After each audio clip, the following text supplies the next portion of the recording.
Hi, we are in Matthew 8 this week. I promise I actually do drink this tea in between cuts. But let's dive in. We're going to read the first part of the story from verse 1 through 4 about the leprous man. Now, before we get into it, also understand that Matthew approaches his writings in a topical way, not chronological. So there might seem some discrepancies or inconsistencies between the other gospels, and it's just that he writes in a very topical format. So we'll go into this now and read. First of all, Jesus has come down from the mountainside, and large crowds are gathering around him in this part of the story.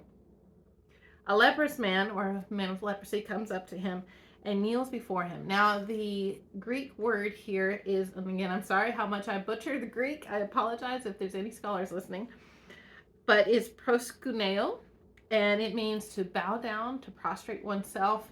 It's a form of deep reverence and worship.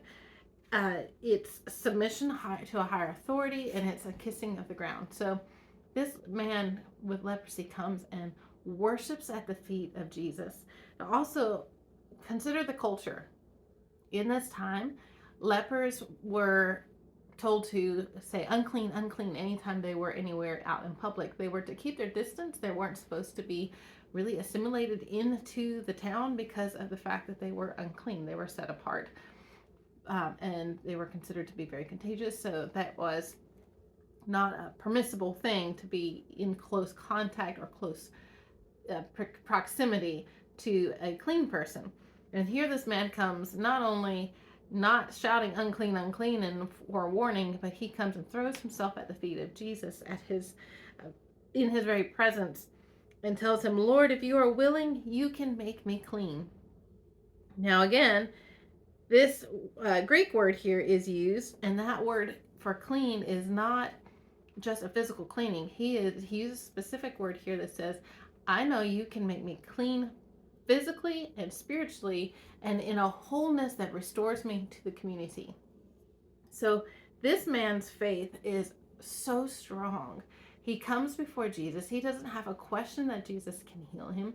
He prostrates himself with the full belief and faith, knowing that Jesus will clean him, and it is totally safe to be in his presence because Jesus is going to heal him.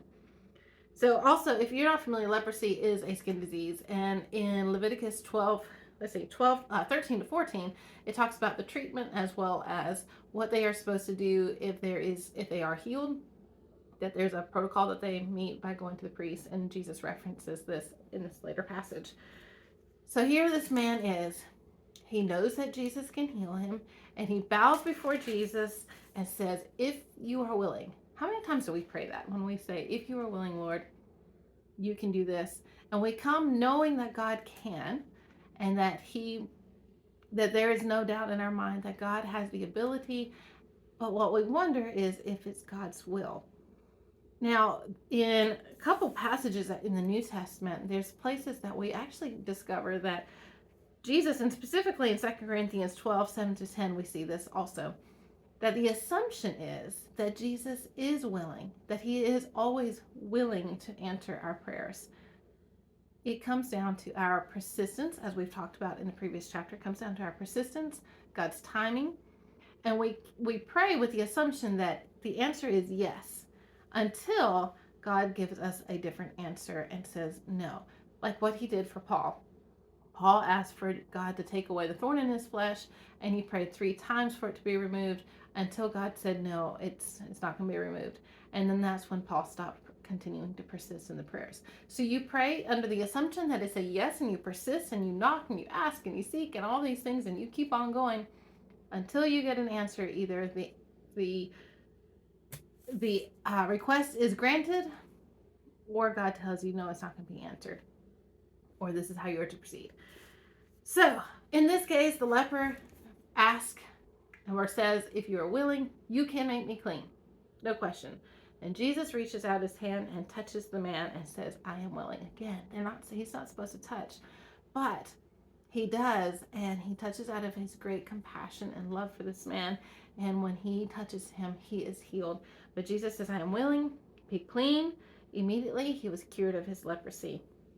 Then Jesus said to him, "See that you don't tell anyone, but go, show yourself to the priest, and offer the gift Moses commanded as a testimony to them." Now, again, this Jesus is here not to abolish the law, but to fulfill the law. So he's still obeying the law and is telling this man to obey the law by going and showing himself to the priest. Now, this act was also in Leviticus 13:14 that I mentioned. There's sacrifices that were to be made based on status, and you can read that whole passage as to what he would have had to do. But in that, they are, when a priest is able to say you are clean and you've gone through all the protocol to prove that this person's clean, then there's a restoring to the community, and that's exactly what Jesus is doing for this man. He's allowing him to be fully restored per his request. So he goes and we see that Jesus is not, in a lot of these passages with Jesus healing, specifically in Matthew, we're going to see this kind of a running theme. Jesus approaches a lot of this in a simplest, the healings and deliverances in a simple way. We often make it so complicated, but in this story alone, Jesus simply touches the man and he's healed. And we'll see in the next one, it's even another simple act of healing. But we will continue that and pick it up tomorrow.